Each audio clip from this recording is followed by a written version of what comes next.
MDG do you think is the biggest challenge for India? Oh, I think it's less about challenges. It's more where India is failing, if you like. And I think the failure for India is around, it has made some advances and some steps forward, but I think it's around equitable and inclusive economic growth.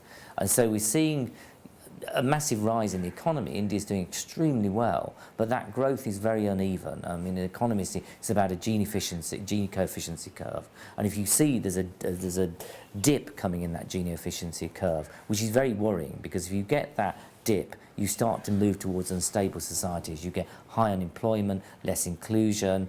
We start to move towards failed states like Afghanistan, Pakistan teetering on that brink as well.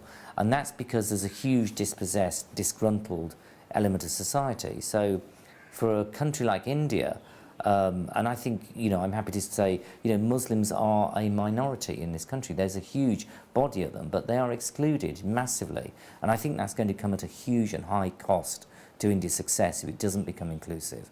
The same with women, the same with, unscheduled castes. It's about inclusion. So we see some of the goals are being met, but on issues like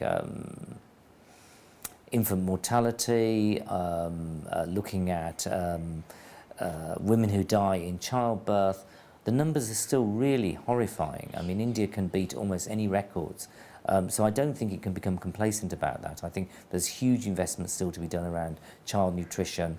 Education, there have been some pretty good steps forward, but we're still not hitting the right numbers for inclusive of girl children education.